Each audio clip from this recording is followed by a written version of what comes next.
Thank you, Madam President, and good evening. It's good to see you there. And to you too, madam. The two colleagues that spoke before me touched on some things that impacts individuals that look like me. I stand here as the senator for the 27th district, which represents Stanford and Darien. I stand here as the chair of the Black and Puerto Rican Caucus, who represent the Black and Hispanic legislators here. And I stand here as a Black woman. Now, I was the first to be elected from my district, Black woman to be elected from my district. That was in 2021. And sometimes I ask myself, why? 2021, I'm the first Black to represent Stanford and Darien. There's a problem there. You can't say that Black people don't vote or Hispanic people don't vote. But there's a problem there. And the problem is access. And I've seen it as a legislator, even as when I was elected in the House, that there are people, the way our system is set up, people who don't have transportation have to walk blocks in order to get to a polling place. And I'm going to say a mile. Even this past election, individuals who had to go from one side of town to the other side of town. Now, I'm not blaming our registrars, but that's the way our system is set up. And there is a problem in this state. And you would think that in 2022, or 23, 22 back then, 2021, that we wouldn't have these kind of problems. But it's about access. No early voting, no absentee voting. And honestly, if it wasn't for COVID, I probably wouldn't be standing here because absentee voting helped me. It's about access. This state has an issue, whether we want to acknowledge it or not. And it goes back in history. We know that Connecticut, the role that we played in slavery.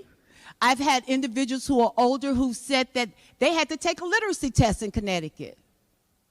So the problem existed and it still exists. I've heard recently of a town that's gerrymandering, drawing their lines so that the council is not as diverse as it previously was. There has to be protections for individuals here. We have to give individuals the opportunity to vote.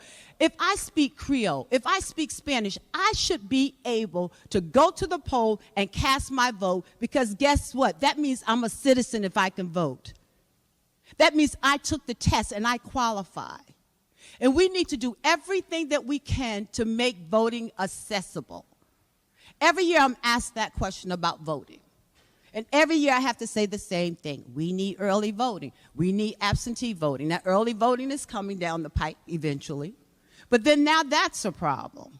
Now it's too expensive. We're making reasons why people can't vote. But we have to realize that there are people here who are disenfranchised.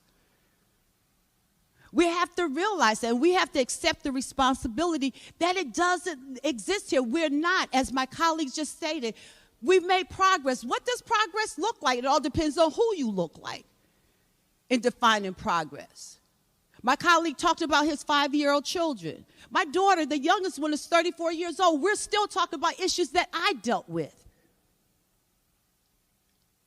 We see around the country that voting rights don't matter in some states.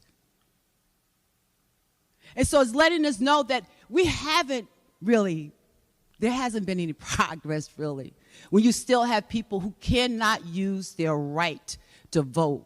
And it is a moral issue for me. And if you would indulge me, in 2006 I went to Africa.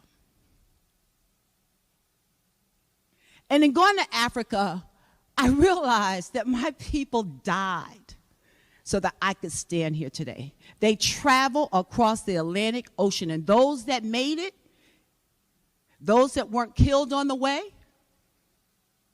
my ancestors that lived allowed individuals that looked like me to be here today. But I realized something, that I was chasing the wrong dream.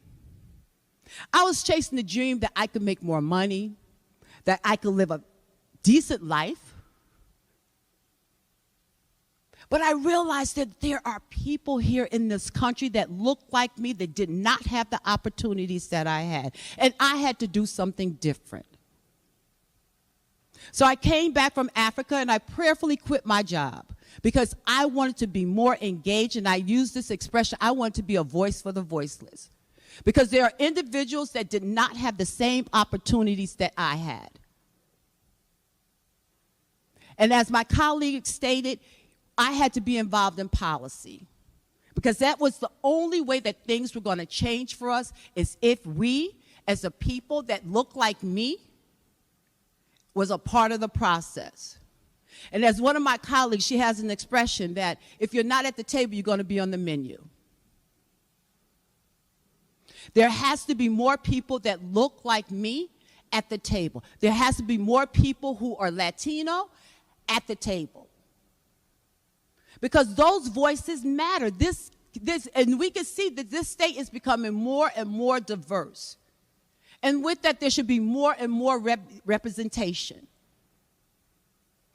I had the opportunity when I came from Africa the next year to go to Selma. And I went across the Edmund Pettus Bridge. And that did something to me. Bloody Sunday, when individuals died so that I could have the right to vote. They died so that I could have the education that I had. To know a mother from Chicago who died to help others that didn't look like her. And so I was even more determined to get more involved and to make life different for individuals who didn't have the same opportunities as I did. To make the sacrifices that people whose shoulders that I stand on, the same sacrifices that they made. I am so grateful that the people of the 27th district looked beyond my skin and allowed me to be here today.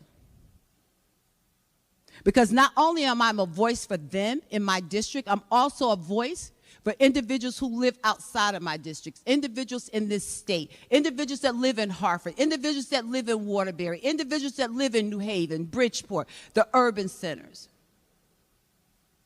That I can stand here today and but to help craft policy that allows individuals to gain access so they can have a voice, and to put the people here who they feel represent their interests. I want to thank the chairs of GAE for this bill tonight. I want to thank Senator Lesser and Representative Delaney for their leadership on this bill. As Senator Lesser said, he's been at this for years. Why? Why has it been so difficult for us to do the right thing? And that is to make sure that individuals have the right to vote. Individuals' voices are heard. Not just certain privileged individuals, but those individuals that can't feed themselves, those individuals that are working minimum wage, earning minimum wage, those individuals that can't read or write, those individuals that need affordable housing. And the only way that they're going to make sure, or they even have the opportunity of their needs being met, is to have a voice and put the people in place who can represent them and be their voice in writing policy. So I want to thank the chairs again. I want to thank the legislators, and I want to thank the Black and Puerto Rican Caucus for making this a priority for us this year. But I ask my colleagues to please cast your vote in the affirmative when the votes are open this evening. Thank you, Madam President.